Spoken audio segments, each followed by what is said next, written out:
మిత్రులారా, ఈరోజు ఆంధ్రప్రదేశ్ వార్తల్లో చూసుకుంటే ఈరోజు దావోస్ పర్యటనని ముగించుకొని చంద్రబాబు నాయుడు గారు ఢిల్లీలో వెళ్తున్నాడు. అక్కడ కేంద్ర మంత్రులను కలిసి తర్వాత సాయంత్రం విజయవాడకు వస్తున్నారు. భారీ పెట్టుబడులతో చంద్రబాబు నాయుడు గారు కానీ, లోకేష్ గారు కానీ, మినిస్టర్ భరత్ గారు కానీ, రామ్మోహన్ నాయుడు గారు కానీ మంచి పెట్టుబడులతో ఆంధ్ర రాష్ట్రానికి ఒక ఊపు తెచ్చేదానికి పోయారండి. కానీ ఆంధ్రప్రదేశ్ ఈ 5 ఏళ్ళు అప్పుడు కానీ కరెక్ట్గా చేసి ఉండింటే ఇప్పుడు ఆంధ్రప్రదేశ్ అమరావతి రాజధాని ఎంతో పొజిషన్కి ఎదుగుండేది.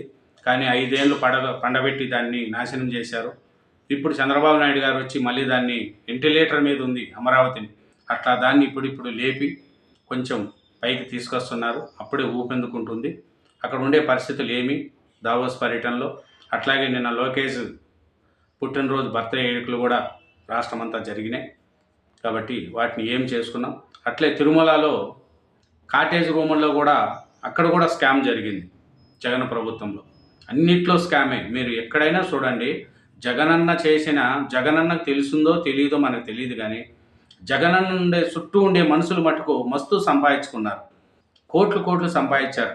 కానీ జగనన్న ఇట్లాంటి మంచి వాళ్ళని సలహాదారులో పెట్టుకుంటే ఇంత ఇబ్బంది వచ్చేది కాదు. జగనన్న రాజశేఖర రెడ్డి గారు కొడుకు. రాజశేఖర రెడ్డి గారు మనకు తెలిసే ఉంటుంది, పేదవాళ్ళకు చాలా హెల్ప్ చేశాడు. ఆరోగ్యశ్రీ కానీ, ఫీజు రిమెంబర్స్మెంట్ కానీ ఇంకా చాలా హెల్ప్ చేశాడు. ఆయన ఎప్పటికీ మనము 108 కానీ మర్చిపోలేము. అట్లాంటి జగనన్న ఈ సలహాదారులు సరిగా లేక ఆయన చుట్టూ ఉండేవాళ్ళు చూడండి, ఎవరైనా కోట్లే, వేల కోట్లు జగనన్న కంటే మించిపోయారు ఆస్తుపాస్తుల్లో. అది అట్లా వాళ్ళను సరిగా జగనన్న పట్టించుకోలేదు. కానీ వాళ్ళని ఇప్పటికీ వదులుకోలేదు. ఉన్నంత వరకు వీళ్ళు 11 సీట్లు రావడానికి కారకులు జగనన్న చుట్టూ ఉండే క్వార్టరీని మట్టుకే. అది ఇంకో వీడియో చూద్దాం. ఇప్పుడు తిరుమలలో జరిగిన ఈ రూముల స్కామ్ ఎట్లా జరిగింది అనేది కూడా ఒక చూద్దాం. గదుల్లోనూ గోల్మాల్ గోవిందా. తిరుమల కాటేజీలు, గెస్ట్ హౌస్ల బుకింగ్ స్కామ్. జగన్ జమానాలో భారీ కుంభకోణం. టీడీపీకి కోట్లలో నష్టము. చూడండి, ఏపీలో వైసీపీ అధికారంలో ఉన్న సమయంలో తిరుమలలో జరిగిన ఓ కుంభకోణం వెలుగు చూసింది. తిరుమలలో వైసీపీ పెద్దలు అడ్డగోలుగా దర్శనాలకు గేట్లెత్తగా దళారులు సిబ్బందితో కొందరు గదులు స్కామ్కు తెరలేపారు.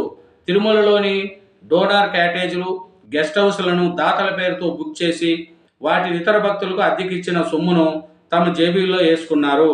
5 ఏళ్ల పాటు సాగిన ఈ దందాలు టీటీడీకి కోట్లలో నష్టం వచ్చినట్లు అంచనా. చూడండి, అక్కడ ఉండే అధికారులు సరిగా లేకపోయి, పైనుండోళ్ళు సరిగా లేకపోతే, ఇప్పుడు రోజా లాంటి వాళ్ళు ఉన్నారు.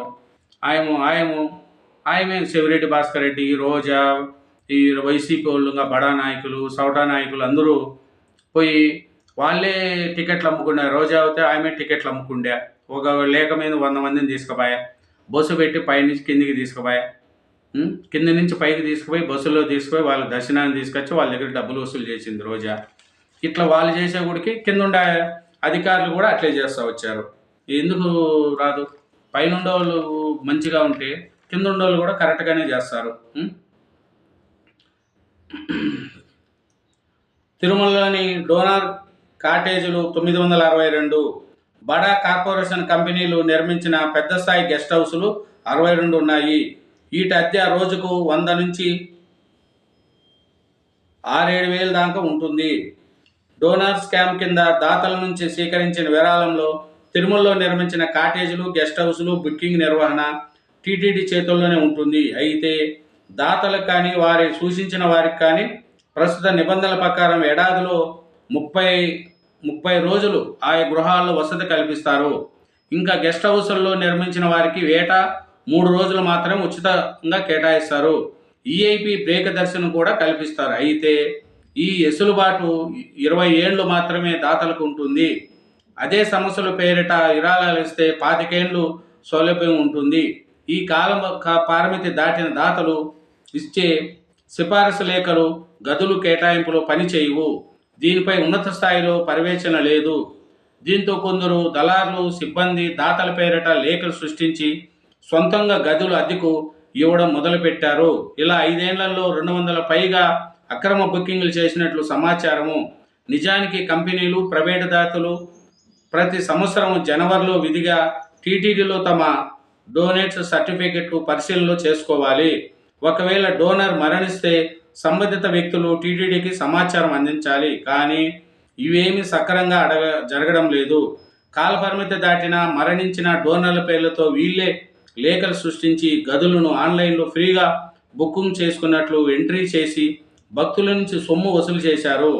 కాటేజీల బుకింగ్కు వాటి ద్వారా వస్తున్న ఆదాయానికి పొంతన లేకపోవడంతో అసలు ఏం జరిగిందని ఆరా తీయడంలో ఈ స్కామ్ బయటపడింది.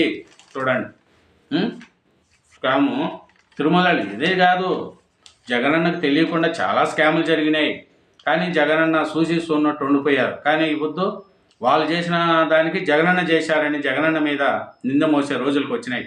ఎవరు సంపాదించుకోలేదు, జగనన్న చుట్టూ ఉండోళ్ళు ఎవరు పేదోళ్ళు ఉండారు? 10 మందిలోనే మొత్తం వైసీపీ 5 ఏళ్ల పాలన జరిగింది.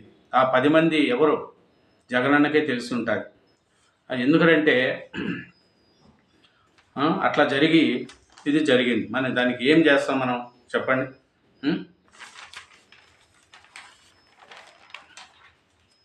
ఇంకా చూస్తే మన లోకేష్ గారి నిన్న బర్త్డే తిరుపతిలో ఘనంగా లోకేష్ జన్మదిన వేడుకలు.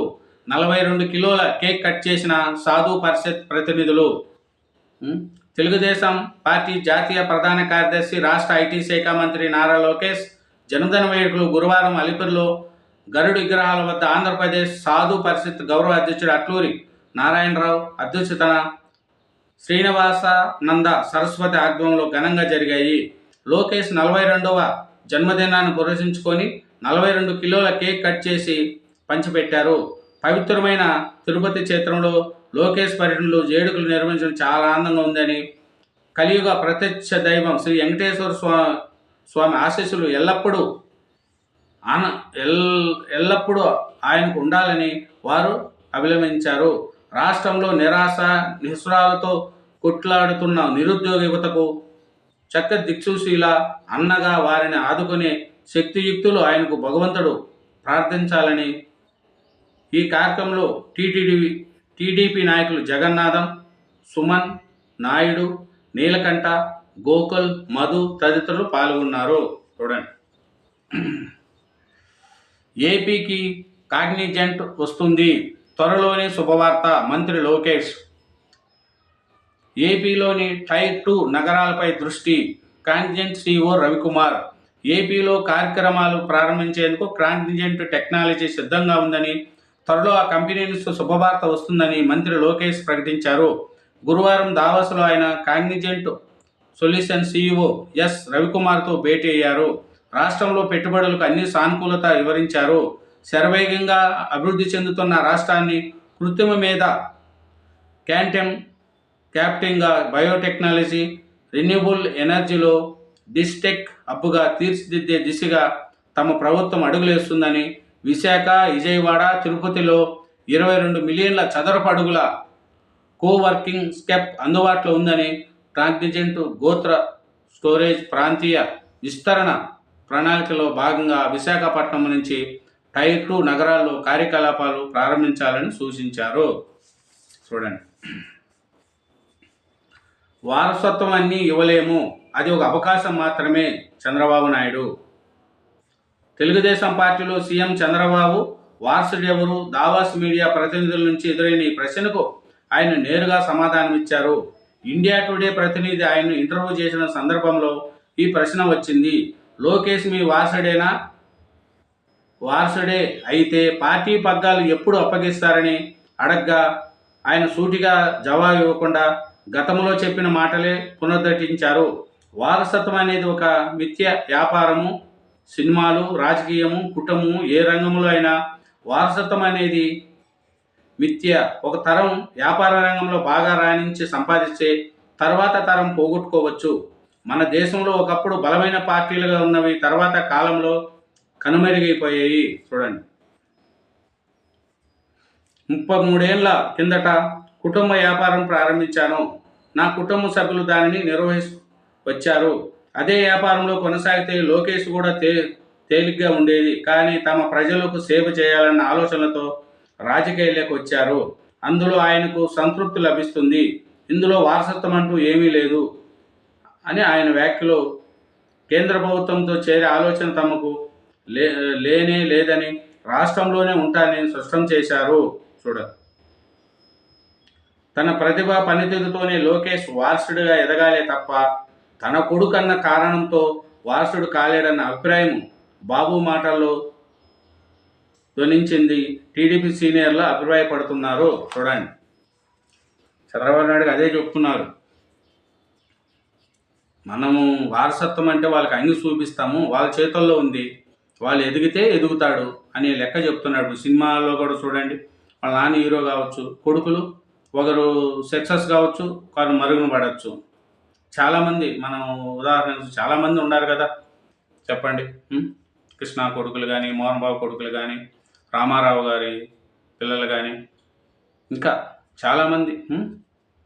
అది వాళ్ళు చేసుకునే దాన్ని బట్టి ఉంటుంది సక్సెస్. ముందుకు పోతే మంచి జరుగుతుంది. అది ఇదేనండి. Thank you very much. నా ఛానల్ను సబ్స్క్రైబ్ చేయండి. Thank you.